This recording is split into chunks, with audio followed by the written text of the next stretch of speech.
Thank you. Good. Thank you How's so work? much for having me. Thank Hold you on. for thank you for doing this and taking the time. And sorry about the double Zoom invites. No, it's totally good. It's totally good. I apologize that it took us so long to get set up because we have, we have a morning call with like a society group. So we did some Instagram thing on there. So it was a little bit hectic, but I'm so happy to be on the show. I'm really appreciative. Thank you so much. I'm happy you had time to take, and we're thrilled to have you on this. And having people hear what you're thinking and your view on things, everything from some fun stuff to business, I think is going to be incredibly valuable. I love it. I love it. Thank you. Your show is so cool. I love that you asked different business-oriented things, life-oriented things. It's just it's refreshing. Someone called me up and who saw it and said, we'd love to have the person we represent on, but are you planning on talking about coronavirus for 45 minutes? And I said, I can't think of a more depressing thing to talk about for 45 minutes. And by the way, unless your client, who's a real estate broker, holds a medical license and a crystal ball, what are you doing? We don't want it. Exactly. We don't want it. Who wants to hear that? That's not what this is about. So, totally. It's great that you had the time, and I really appreciate it. I read your bio. I'm a cynical New Yorker.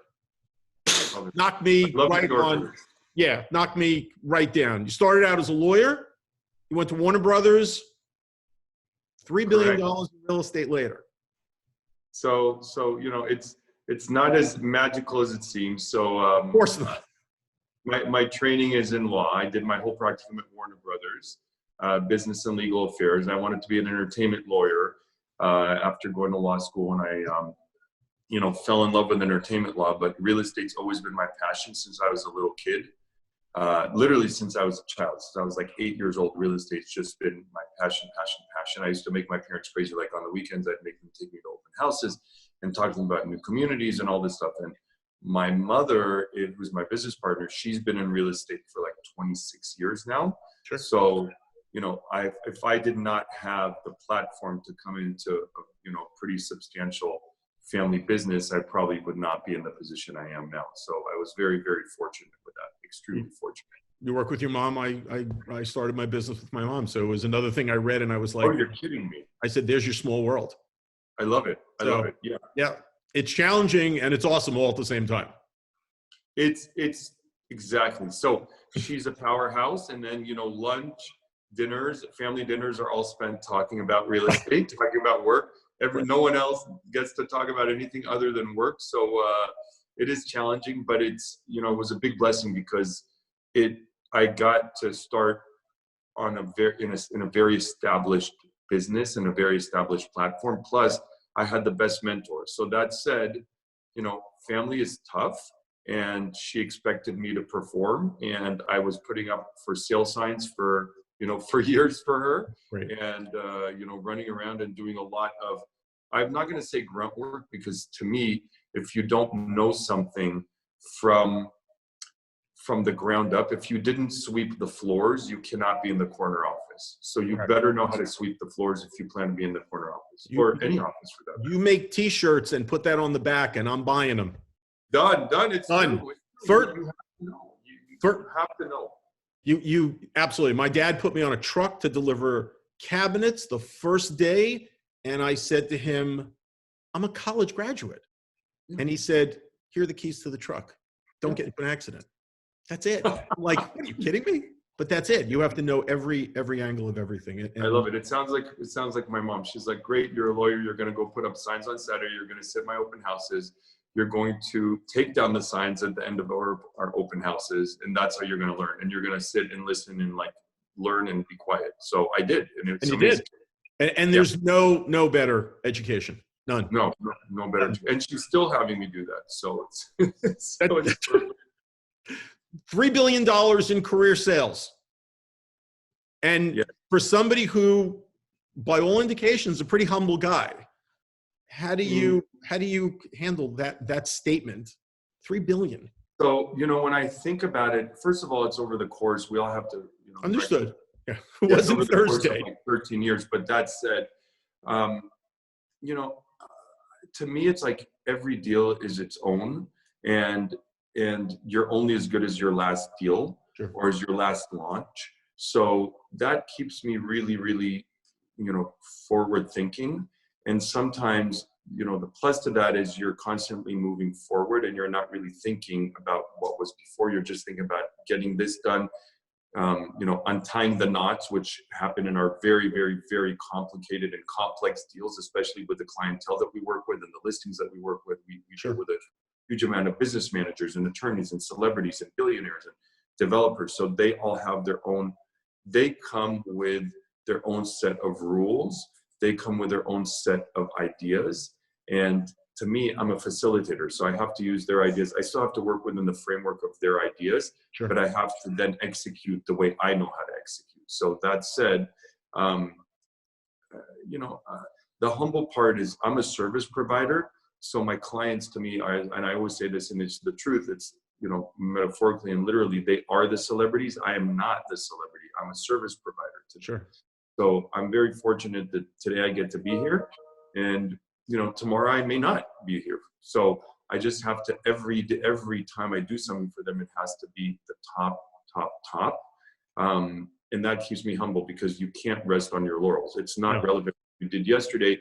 It'll get you to an opportunity today, but you still have to execute on that opportunity. Then that'll get you the next opportunity, but you better keep executing. So it doesn't just keep you humble. It keeps put your head down and do your work. That's just the way I am. So it gets to the question of what keeps you motivated.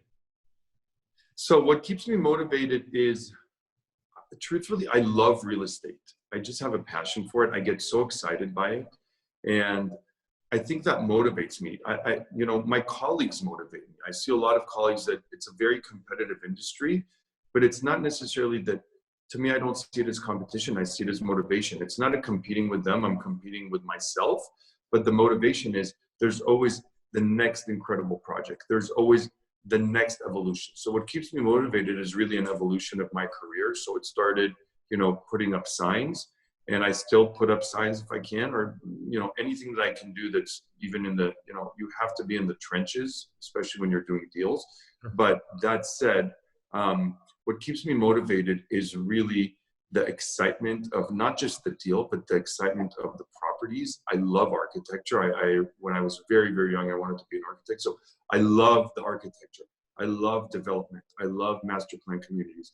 I just love it. It gives me it just gives me a rush. And then of course the deal is amazing. And you get to meet all these fantastic people that are creatives and brilliant minds and attorneys and celebrities. It's not about meeting a persona. It's about learning from them.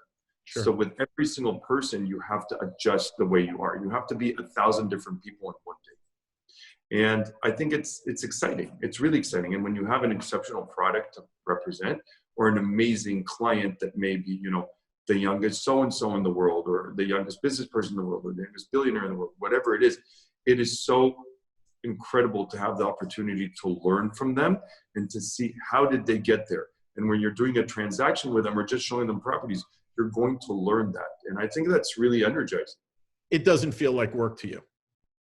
It feels like, it doesn't feel like work. It feels like, it feels like a learning experience. Like you said before, like you can't get that in school. You can't get that in law school. You can't get that in any school. You can't get that in business school. You just can't. So to me, it's about learning and then honing my craft. So the more I learn, the better I can hone my craft and say, you know what, that's what happened on that transaction. That's what happened with this person. We have to make adjustments. Sure. Or continue doing. Yeah. The client list is long and esteemed. A lot of these people have just, you know them by first names, Brittany, J-Lo, things like that. In that traveling in that circle, what's keeping you grounded? As I said, I'm just the service provider for them. So what keeps me grounded is I'm hired to do a task. And the only way the task gets done, because they're so arduous and they're so complicated and there's so many moving parts, is really to keep my head down and do my work. Sure. So I don't get caught up in the other components of it. Of course, you end up getting, starstruck or mesmerized or something from someone that's so high profile. But the way I see it, it's not just, as I said, their persona. It's how did they get there? this person got there because they have something exceptional to offer. Maybe they're an amazing talent. Maybe they're an amazing creative. Maybe they're an incredible business person. So when you have the opportunity to be and learn from these types of people, I think that is what keeps you humble, because I'm there to service. First of all, the fact that I am able to be the service provider for someone like that is an incredible honor for me, but it's not something that's taken for granted, because it's something that I have to work on every single day. Every day they get to choose to work with me, and tomorrow they may not. So I better be performing at top notch. If people that get carried away, you know, especially with all these, which I love, like all these real estate shows. I love real estate shows. I'm one of the biggest fans. I think they're so fun. And I think a lot of times they're actually learning experiences. Like you get to learn, but it's gotten to the point where it's realtor as celebrity. And I'm never going to be at that point, because to me, my clients are the celebrities. Doesn't matter if they are real celebrities or they're business people, they are the celebrities. Right. And they didn't hire me to be a celebrity. They hired me to get the job done for them. They are the celebrity. At the end of the day, they hired you to sell or buy a house. They hired me exactly to be their consultant, to be their, you know, whatever it may be. They hired me to do a job, and the job isn't for me to be the celebrity and outshine them. I'm the service provider, and they get to change me tomorrow if they want to. So that said, it really keeps me humble, and my friends keep me humble. And to be honest, you just really, really need to focus on your craft. And I'll tell you this: the difficult part is with these types of high profile, high net worth people, there is so much media and media scrutiny around everything, that you just get into, you know, a whirlwind of, good Lord, like I have to keep this deal discreet. I have to keep their finances discreet. There's so many handlers around them. You don't know who's talking to what, who's leaking what. You're hoping that everyone's acting in good faith. But that said, things are so intrusive. And when I look at one of these people buying a home, yes, they look at investment. Yes, we look at different criteria. But a lot of times this is their home. And I wouldn't want someone interfering with my home. This is where I live. This is my sanctuary. So I always keep that as, you know, it's of utmost importance to me. But we're getting to an age now, and this has been going on for the last probably decade. We're getting to an age where the deal is one thing, and juggling the deal and the components is you know, it's arduous, and you better know how to work with 10 attorneys and a business team and an accountant and a business manager and you know, a talent manager and everything. And of course the client, because you're juggling the client and them, because sometimes the client wishes do not match what the business team wants. Sure. Because the client is the one that's earning the money, obviously. But that said, there's also the component of keeping it as quiet as possible. Do we have NDAs signed? Are you bringing in people for inspections with NDAs? Like, there's so many different moving components to try to keep it out of the public eye, that's a whole discipline in and of itself. It's just wild. I'm telling you, it's wild. Even I'm just blown away sometimes when things get leaked. I am not sleeping at night, because no one wants their client's privacy, you know, uprooted or disturbed. Nor do I want to blow up a mega deal because someone leaked something that they saw a client walking into a property. So it's really multifaceted. It's actually quite exciting and kind of terrifying at the same time. And they trust you, and that's the key to the whole thing. That's why you're right. You have to execute, but the trust factor in this world is so valuable. It's so valuable. It showed that this week I had a very, very high profile client have something presented that shouldn't have been. And, you know, it came to light who had presented it and who didn't. So, you know, trust is very, very important. Trust is a big deal. It's the biggest in everything. Just like if I go to my doctor, if I go to my attorney, if I go to my accountant, I hired them to do specific tasks. If I'm going to the dentist, I don't know how to do a root canal. You know, I don't know how. I have an accountant. I have an attorney. So that's the whole point. Is I love that you said that, because that is really the foundation of our business, is trust. And Lee, it's not just trust with the clients, but it's trust with your colleagues, because we're so intertwined and intermeshed together, which when you're doing a transaction, you have another agent on the opposite side of you. You really have to trust each other, because it's like a very short-term marriage, but it's very, very, very you know, there's a lot of moving parts, there's a lot of egos, and you have to insulate the client and the two agents. That's their responsibility to insulate the clients, because usually the clients on both sides are just coming from a position of a lot of times of ego and stature and you know, aggression or strength and leverage. And what the agents have to do is they have to kind of quell all that and keep the noise away and get to the nitty gritty of, we need to do this deal. Ultimately, we're all on the same side and we're all on the same team. Right. If you're not on the same team as your, you know, opposing agent, then you're screwed. Right. Yeah. How's your mom? How are things in LA? They're pretty busy, knock on wood, lately. So, you know, we were obviously not allowed to do showings, right? Which suppressed the industry. But listen, it's for a reason, and it's you know, this what we're going through is scary. Sure. But what it did is it gave us this great evolution of how to market properties without in-person showings. So all of a sudden we had this huge resurgence of doing Matterport, where you're having someone film the property and you're walking through the property. And you get to decide whether you want to go in the living room, you get to decide where, if you want to go in the kitchen, etc. So, sorry about that. Hold on. I love Matterport. Love Matterport. Sorry. So we're using all these amazing tools now. What this quarantine and prohibition of in-person showings did is it brought to the forefront all this amazing technology that we have nowadays, and we're really using it more than ever. So we are sending property videos, specific property videos, to everywhere from China to Switzerland to New York to Miami to San Francisco. I mean, everywhere, because the people cannot come to LA to look at the properties.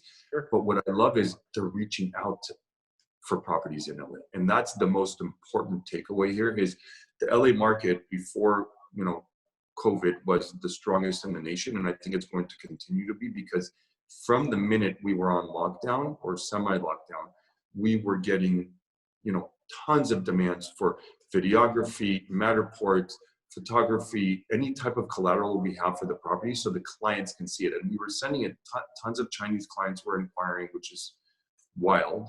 And in addition to that, we have these amazing tools, and now we can actually, you know, utilize them in a time where you have no other option other than utilizing them. Because if you're not utilizing them, you're not properly servicing your client.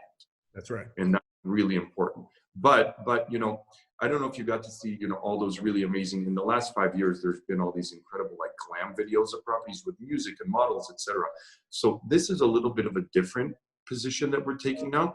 We're really focusing on showing the details of the properties, because when a client can't be here and we don't know when they'll be able to fly it could be a week, it could be 2 months. Yes, you want to have a glam video, but they really want to know, what's the floor plan like? What are the finishes like? What is the cabinetry like? Right. They don't just want to see, you know, like a model swimming in the pool. That's great. They know the lifestyle.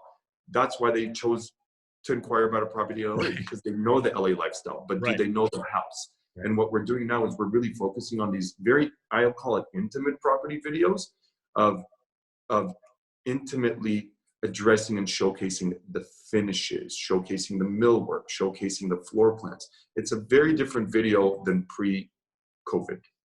And it's going to stay, you think? I believe it's going to stay because ultimately people understand the lifestyle of LA. New York was really the hub of, you know, the most important city in the world for real estate, and it continues to be. I mean, leader. And I'm in love with New York. I'm obsessed with New York. It just has this incredible energy. But LA has really had this incredible renaissance and resurgence in the last couple of years, and more so now, I think, with this Corona, where LA is such a metropolis, it's so spread out, and people have a different comfort level here where they can be a little secluded. And interestingly enough, the trajectory of what people are looking for has changed a little bit. So all of a sudden we're getting calls about properties, people moving from the East Coast or people moving from different cities or different states and saying, is it a compound? Is it gated? Are there multiple structures on it? Can we have a guest house for family if they come in? Like, they're really focusing on very, very, very different things than they were pre-COVID.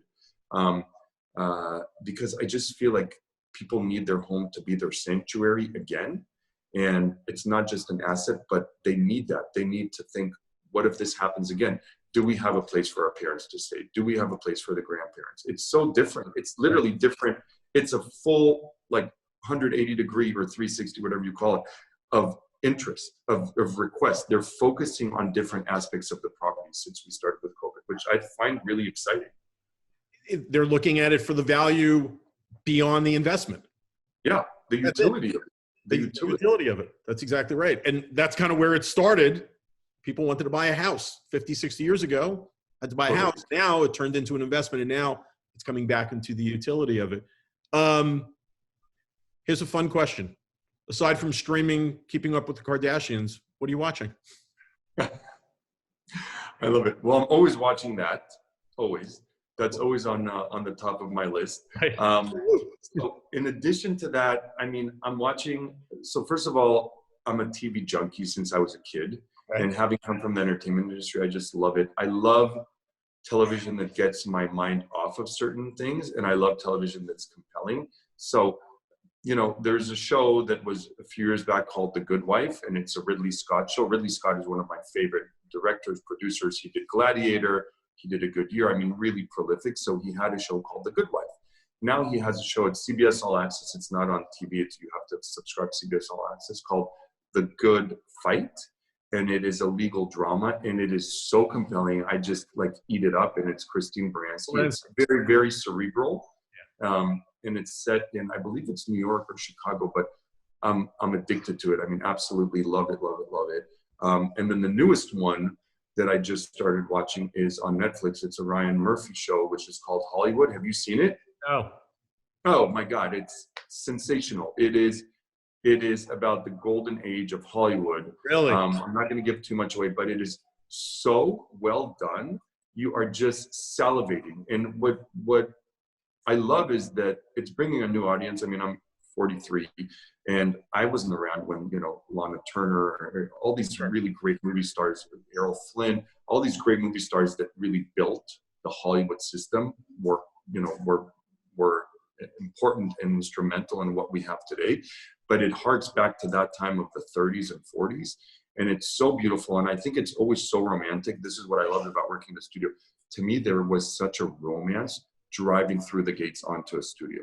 There is this romance, and that Hollywood, the show, captures the romance of that again, which is lost because all these studios have been sold to corporations, and corporations like Warner Brothers is not Harry Warner anymore and his brothers. Right. It's now Time Warner. Right. And it's now AOL Time Warner, and it's corporations that bought corporations. But this is, I think you'll love it. It's so fun. It's so, it's just very salacious and juicy and brilliant.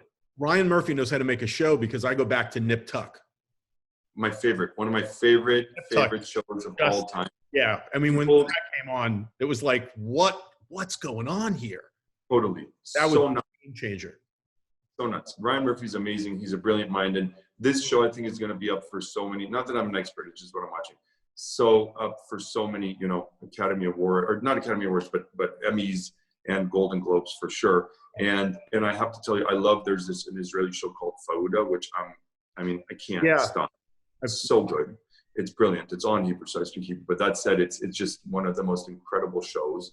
And there's a lot of fun shows. I mean, listen, haven't we all watched Tiger King? I watched it. I think it's psychotic and fun at the same time. That's one of the shows that I have on in the background. Sure. So I don't need to focus on it that much, but I do love, Hollywood and the good Tiger fight. King shows it's an interesting country, and there's a lot of America between your coast and my coast. A lot. Yeah, a lot. It's a lot of country. Yeah, there's a lot of country. What's the best part of isolation so far? The best part of isolation, I'll tell you this. There has not been so much isolating because I don't feel detached. But the best part of isolation is I've been in my house for now 13 years, going on, it's 2020. It's going to be 13 years in July. It's really the first time in many, many years that I've enjoyed my house. I have to tell you, I'm working nonstop, knock on wood, like nonstop, morning through night, working. But I'm actually enjoying my house, and I get to catch up on things at home while I'm working that I would have never done, like a spring cleaning, but a spring cleaning that's like a decade, it's a decade in the making. So I'm enjoying my house. And I'm actually appreciating, I was going to move in February, and I'm so lucky that didn't go through because I'm just enjoying my house and my team that's around me and my family. My parents live around the corner. My aunts live around the corner. We can all walk to each other. We're not isolating from one another. So I just love it. It's enjoying my house. And I'm still in touch with everyone daily. And now it's opened up a little bit in LA. So we're allowed to do showings, obviously with, distancing and masks and very limited amount of people in the house. So just the last 2 days, I have been, yesterday I was at showing starting at about 10:30 a.m. straight through with no stop, through about 8:15 p.m. Wow. Yes. And then the day before was starting around 8:50 and straight through till around 7:30. When I say straight through, it's not like, oh, I got to stop and no, straight through nonstop from one showing to the next, from one client to the next. So the good thing is people are excited to get out and, within reason of keeping very, very, very safe. Safety is our number one priority. Sure. But it's been, active, but I do love my house, and now I appreciate it more than ever in my location, in my home. What's the restaurant you miss the most? Okay, so I'd love to say Mr. Chow's because I love Mr. Chow's, but Mr. Chow's I've been getting because they have this great curbside service, which is so chic, and it's like family there for years. Everywhere, when we're in New York, we go to Mr. Chow's. When we're in London, we're in Mr. Chow's. So probably the one that I most miss is the Polo Lounge at the Beverly Hills Hotel and the Fountain Bar at the Beverly Hills Hotel, because Ruthie at the Fountain Bar makes the most insane breakfast, chocolate chip and banana pancakes ever in the history of the world. So I'm missing my whole, family at the Polo Lounge, which is at the Beverly Hills Hotel, and the Fountain Bar, which is the Beverly Hills Hotel. You can literally be at the Fountain Bar and you're sitting next to a royal, and they're just having pancakes. That's how casual it is. Or you can, on your left is Paris Hilton, on your right could be Prince Harry. Right. But it's just so casual. And then Ruthie is like, sorry, it's just a call. Ruthie is like, those old school, almost like a New York diner type of hostess. And she is like, no nonsense. She knows what you like. You don't get to make 100 changes. You're going to get what she gives you, and you're going to like it. And we like it. My daughter and I were in LA in August, which leads to a question, but we did end up at the Polo Lounge. It's crazy. But here's the LA question coming. Shutters on the beach. Yes. I say that, and you say? Love it. Oh, such a relaxing, it's making me relax just talking about it. It's right. Such a beautiful, relaxing, isn't it like incredible? It's like a different world. Yeah. Yeah. It's like they inject something, and we were scheduled to be there for 5 days. Then we were going to go to the Beverly Hills Hotel because I opened my mouth and I said, come on, we'll go to the Beverly Hills Hotel. And right before we were ready to leave, I turned to my daughter and I said, Daddy can't leave. So we're going to forego the deposit. I can't leave. It's just, I don't know what it is. I don't know what they do. It's so relaxing the minute you jump in. It is like you're in a different world, and you have the beach right in front of you, and you have like the beach air, and just the whole look of the hotel is just, it's almost like a B&B, but on a huge level. It's just intimate and beautiful and warm. That's and it. Whatever you said, they for sure do pump some kind of Valium into the air or happy drug. I think they pump happy drugs into it. That's what I think, because you just say that. It's funny. You say the name and you just go into a relaxed mode. It's crazy. Let's do some fun ones. You ready? Yes. French fries or onion rings? French fries, well done. Cheese on the French fries? You know what? So I'm obsessed with In-N-Out, just so you know. In-N-Out is like, you can take me to Spago or Mr. Chow's, and I do love those, but I'm an In-N-Out kid. Like, I just love In-N-Out. So if you can get the animal style French fries and well done with the cheese and the chili and all of it, yes, all of it. You're happy. Oreo. Original double stuff or mega? Mega. Like, I need a lot of the filling. So that's, as a kid, we all twisted the Oreos apart and then licked the filling, and I need like super extra filling. I love it. That's why I like whoopie pies. They have them at a lot of the cupcake stores here. So the whoopie pies is all about, quadruple, like a gallon of filling, and I love it. All right, so I got a two-part fun question. What's your favorite pizza topping? And because you're an LA guy, what's your go-to for tacos? Ooh. Okay, so this is going to be really, really different. So favorite pizza topping since I was a kid is pepperoni. I love pepperoni, but really, really crisp, well done pepperoni, Okay. where the pizza topping is just really well done. And then my favorite taco place, I'll tell you this. First of all, I love Mexican food so much. I can't even explain it to you. It's probably like my favorite food. So one of the best places is Casa Vega. It's been there for like maybe 75 years. It's a hole in the wall in on Ventura Boulevard in like Coldwater, like near Studio City, Sherman Oaks. But you have every type of celebrity there. It's literally has not changed the court 75 years. But that's probably one of the best taco places. To me, the best enchilada place, which is so wild, it's an off-menu item. It's not a Mexican restaurant. It's called the Ivy, and it's super posh on Robertson Boulevard in Beverly Hills. But if you're in the know, Sure. ask them for their enchilada. It's not on the menu, and they really, really make probably the best enchiladas I've ever tasted ever. And it's not even a Mexican restaurant, and it'll give any Mexican restaurant a run for its money. This interview is 9 months late. We were at the Ivy. Oh, you're kidding me. Yeah. Oh, yeah. God. Yeah. Great place. The Ivy's great. And you get to sit, the Ivy's right on Robertson, which, they've got that beautiful terrace there. Yep. So you get, next time you come to LA, well, now you've got my number. You can text out all the fun stuff. And the off the menu. That's what it is. We know what you wanted to be when you were a kid. You were clear with that. Any new hobbies that you have picked up? It doesn't sound like you've got a lot of time for hobbies. I don't have time. I always have time for training though. So I'm still training daily.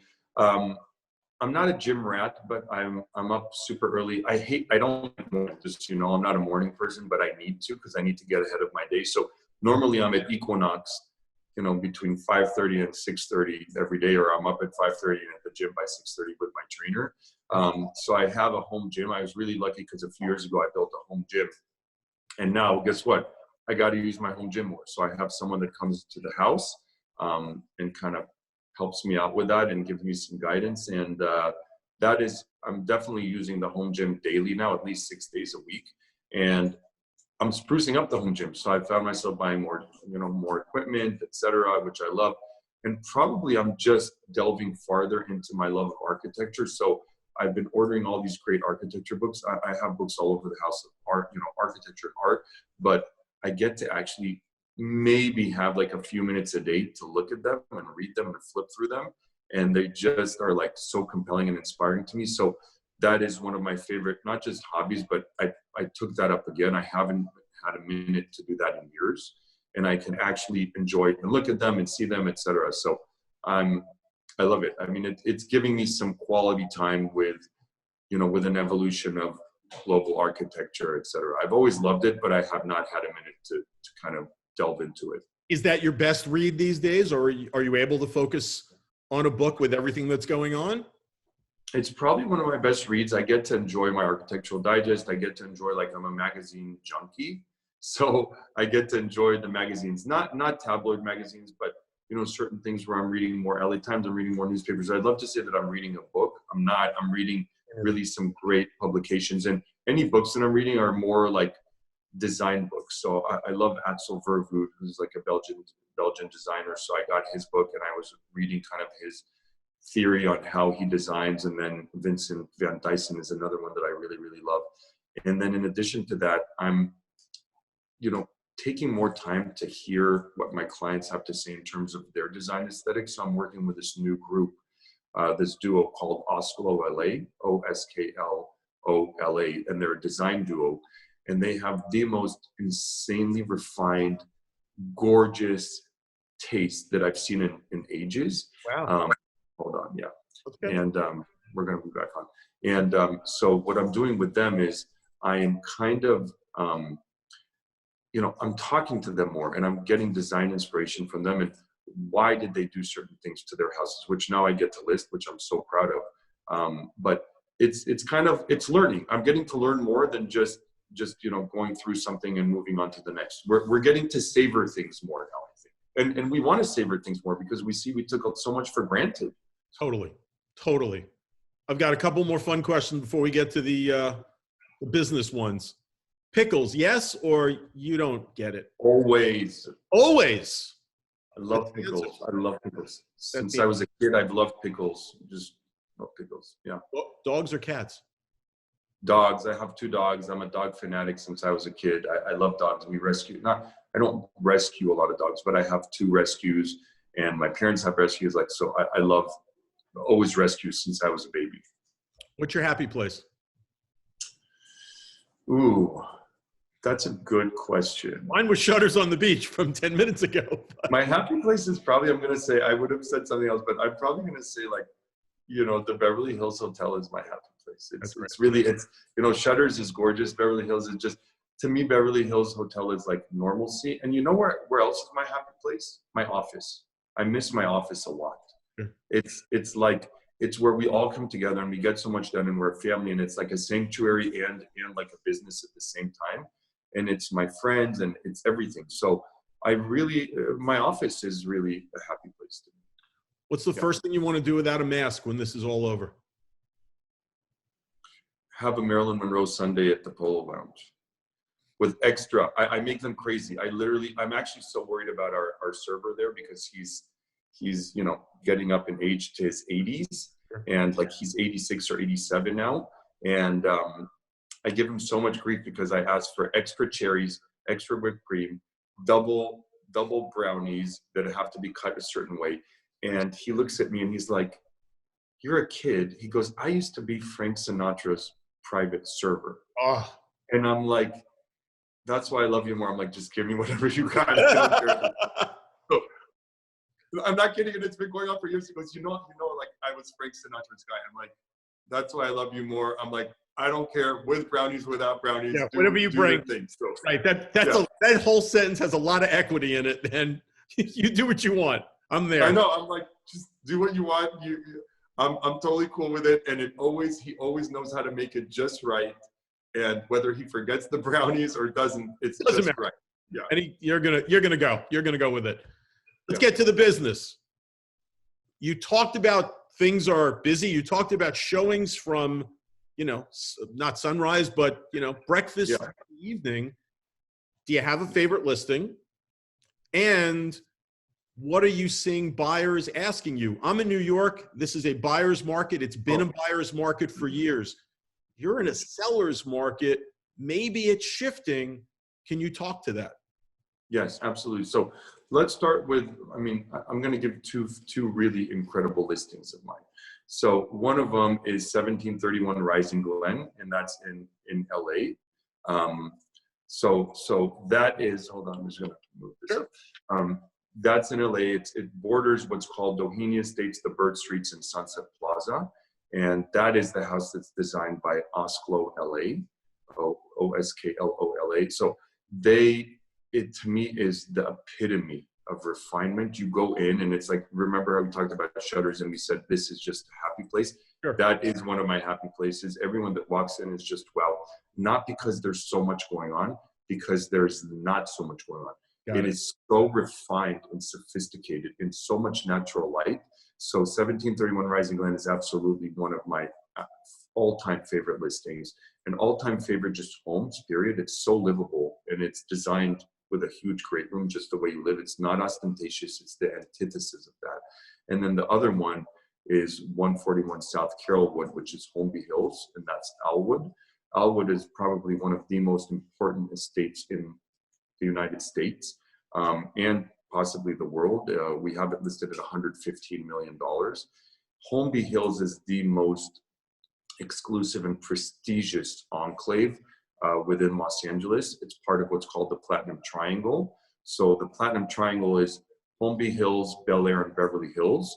Holmby Hills is where the Playboy Mansion was.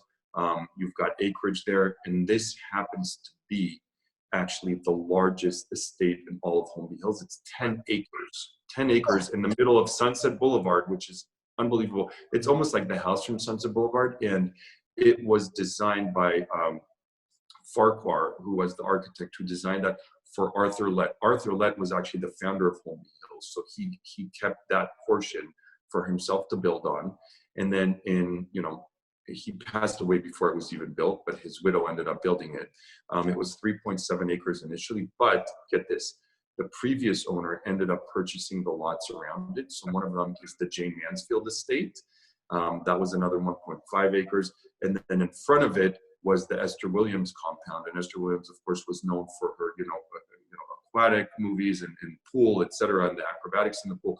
So she was an icon, and that's another 5 acres that they annexed to it and kept Esther Williams pool and pool house. So we've got 10 acres of incredible rolling lawns. You're right up against the LA Country Club. It's really like a park. I've never seen anything like it, and there isn't. It's just incomparable, because if you go even to the Playboy Mansion, which sold at 100 million, that's the second largest in terms of acreage in Home Hills. That's 5. We're at 10. Yeah. And then just below that is Aaron Spelling's old Spelling Manor, previous that him and Candy Spelling built, and that was like 4.6 acres. So the acreage, if you go there, it's magical. Just magical. So those are my 2 favorite listings. Rising Glen is listed at 9,775. Elwood is 115 million. So quite a discrepancy between the two, but they're just really beautiful. And then in terms of the market, it still is a seller's market. So I'll tell you this.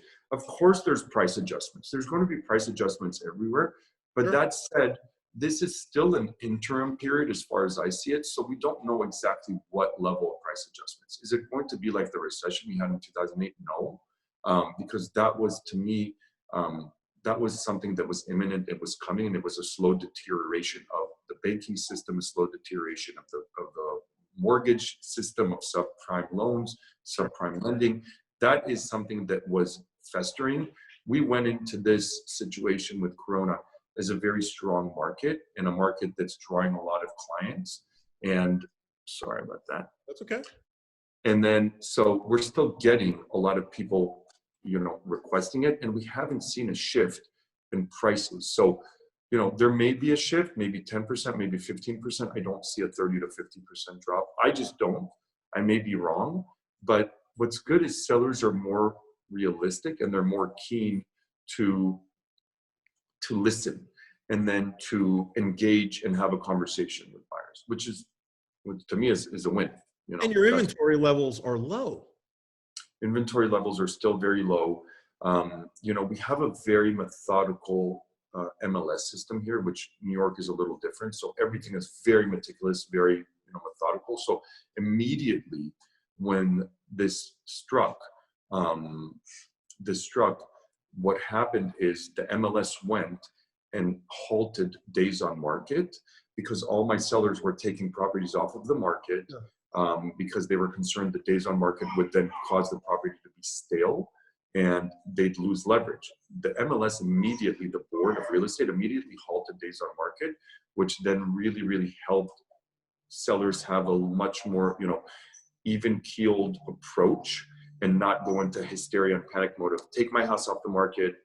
When we're over this, it's going to show an extra 2 months on the market, which obviously you weren't even allowed to do showing. So the MLS has been so proactive in the board here that it really, really helped us, I think, remain in a strong position just across the board. Yeah. Taking the days off, I think, is the best thing they did. Right? Huge. It's so important. Huge. Because it didn't handicap the properties. Oh, totally. That's exactly the word. Totally. It would put everyone in such a deficit, and even buyers, because buyers would look at a property and they'd be like, oh, it's been stagnant. Like, I don't know if I want that house. Something's wrong with it. Nothing's wrong with it. It's just the whole world has stopped. Right. And so that said, I think it was so smart. It benefited sellers, and it really benefited the buyers. What's it like to drive a team, albeit a boutique team? Because you guys do it right. You have a small team. It's a good team. It's it's an efficient team. What's it like to drive them in a pandemic? You know what? It's different, because I'm one of the people that I love my team sitting in my office. It's not my office, it's our office. So we keep 2 offices. So a lot of, team heads or, the agents themselves, they have their own private office. I have a private office, but that said, I have, you know, Melanie Savvy and then Trisha Dempsey, they sit in the office with me. That's how we get things done on like a real-time basis, like immediately. So it's been really, I'll say this, they've been so amazing and efficient, but it's been so challenging for us not all to be together, because what takes a minute, you know, when we're sitting there all day long in the office together, not in the office, in our actual office space, our desks are right next to each other. Sure. Will take, you know, an hour, because we're going back and forth in text and we have to approve things. And I'm still very, very much into at least trying to see what's going out, what collateral is going out, and then what contracts are going out. So when we used to do that, we used to A, be able to obviously talk to each other in person, and B, they could just put something on my desk where they're standing next to me and we can review it together. It makes it way easier than sending a text and then another person's on another text. So it's become like the last weekly, I'm not kidding you, I actually thought my phone was going to catch on fire. Like I said, if the phone catches on fire, I'm actually just going to let it be. I'm not even getting a fire extinguisher, because I'm just going to let it burn. That's funny. Because there was so many texts coming through, so many emails, so many text chains, so many WhatsApp. And we always get that, you know, we're busy.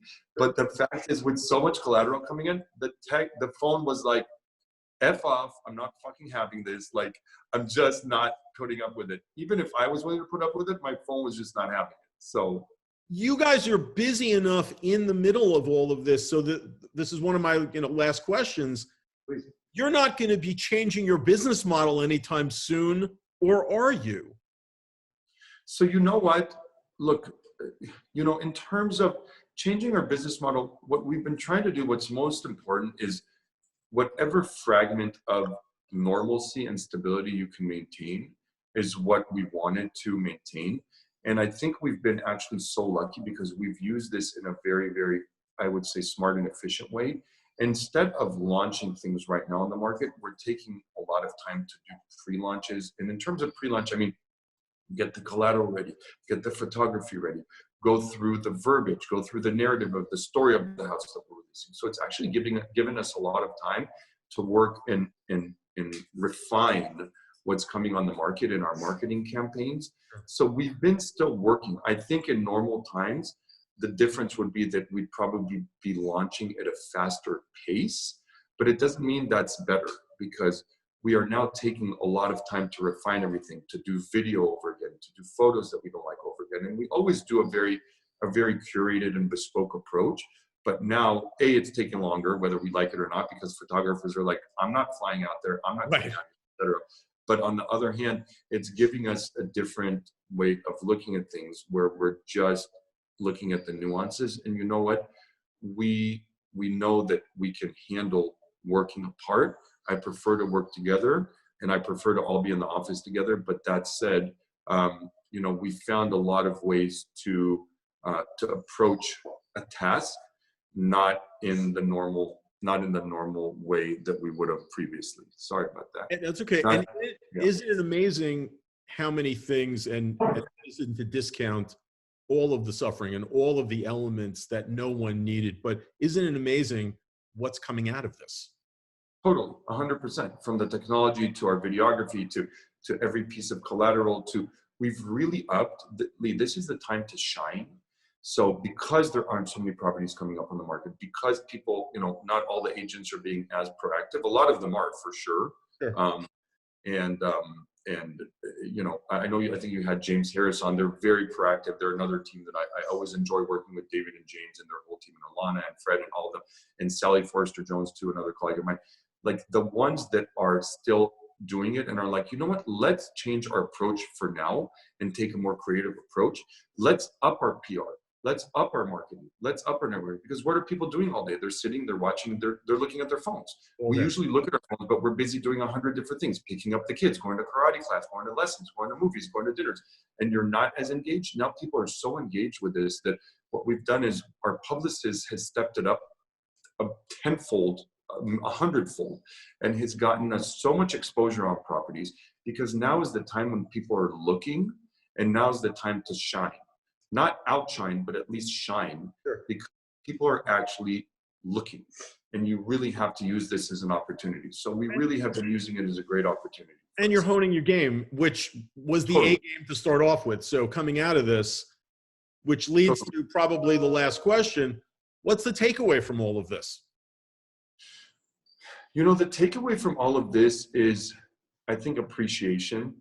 I think appreciation for what we've had, and I think appreciation of each other, and not to take things for granted, not to take anyone for granted. Always, you know, feel blessed to have even the people that are tough to work with and a little more difficult.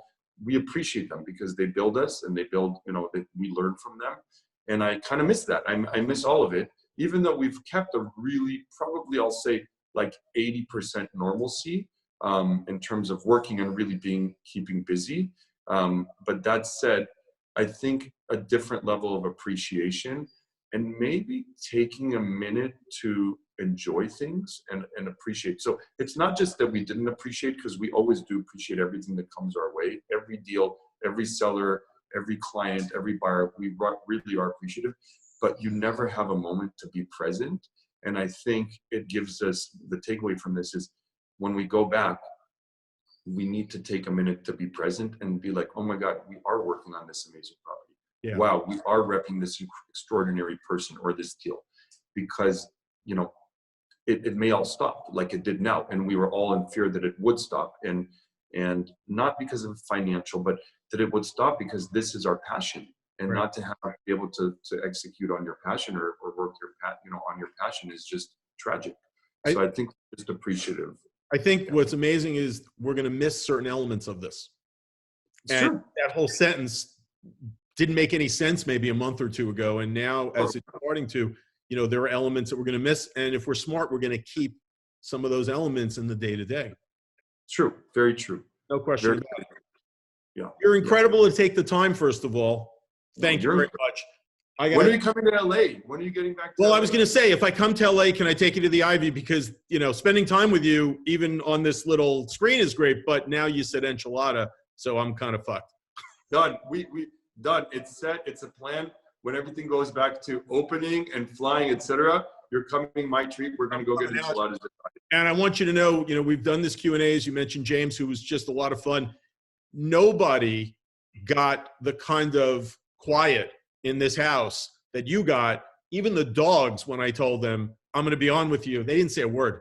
They haven't heard a bark. They probably fell asleep. I got two Havaneses behind me, and I'm like, don't, just. They listen the whole time. So again, thank you for taking the time. Send regards to your mom and your whole team, and I will see you in person sooner than later. Thank you. I really appreciate it. It means a lot to be on the show. It means a lot that you reached out to us. So thank you. We love the show, and I can't wait to see you. I appreciate it. And we'll be back when it gets a little better, and we'll come back and say, how's it going? Done. Anytime. If this is a regular thing, I would absolutely love to be on and collaborate and work with you. You've been fantastic. You're a real gentleman. Thanks so much. Be safe and enjoy the weekend. Thank you. Okay. You too. Bye. Bye. Thanks.